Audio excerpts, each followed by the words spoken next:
Looking back at those first couple of years, you can say, you know what, there's like 2, 3 max things that if I had to tell anybody that started a business, I would make sure they knew these 3 things. First of all, is find some people who believe in what you're doing. You're going to need help. You can't do it alone. Our advisory board has just been unbelievable. And I'm going to spend a second just talking about that. So we meet once a month, the advisory board. That was the commitment I asked from every advisory board member. First Wednesday of every month for 2 to 3 hours. It's a set time. They understand it. You know, we're asking a lot from our advisory board members because not only do we have that meeting, depending on major projects, I'll meet with them individually during the month. So it's a lot of time on their part. There's no cash compensation.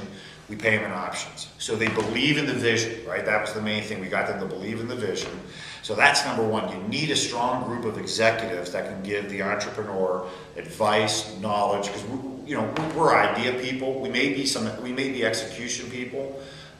Some people have more experience than other entrepreneurs, but you need help. So that is key. The other thing I would tell them is, unless you have one huge angel who's just dropping a ton of money into your pocket, which is rare, never lose sight of raising cash. You've always got to be out in front of the raise. You constantly, is job one for the entrepreneur, is to be the message person or to find someone who can be that message person if the entrepreneur is not as much of a salesperson as they need to be. But raising capital is key if you need that capital to function as a business, because it's going to take a while for revenue to replace the capital raise. And what is, just to kind of jump on that last thing you said, what kinds of fundraising have you done? I mean, you said it's rare to have one angel pouring money into you, so where exactly has your funding come from? So up to this point, we've been fortunate. We've raised a little over $500,000 in 9 months. It's been individual investors. We've gone out to the community in a tough economy and have pitched our story, pitched our partner, the fact that we have these partners on this great board and what we're tracking towards and what our goals are. And we've been fortunate enough to bring in investors who are willing to take a chance on us. We're continuing to do that. We're trying to raise more money. That's happening.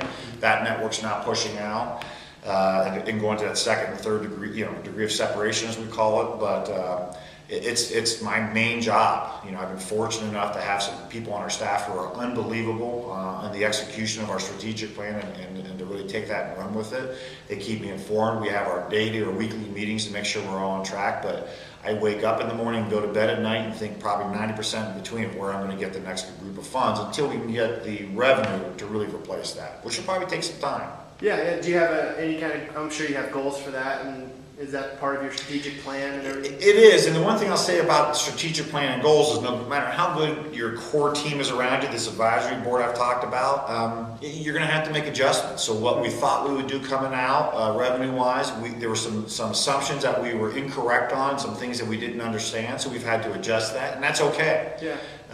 We knew from day one that our strategic plan wasn't perfect, and that as we tested the market, we would learn some things from it, and we'd have to make adjustments to when revenue would come in, the amounts that would come in.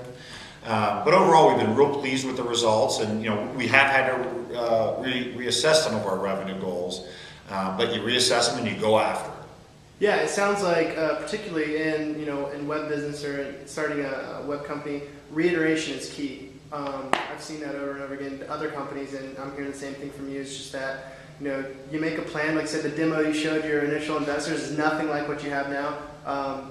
Do you have anything to say on how big that's been? Well, again, I think the common phrase I always use at the office is we've got to be very nimble and we got to stick and move. That's an old Rocky quote from Rocky 1. Stick and move, and the idea is, you throw the punch, you do your best with it, you take the counter punch, you understand where it came from, and if you need to make adjustments, you make the adjustments and move forward. You've got it. Well, I think as an entrepreneur in a web-based business especially, and I think it's true of all businesses, but especially on the web, you have to be willing to make changes to your dream.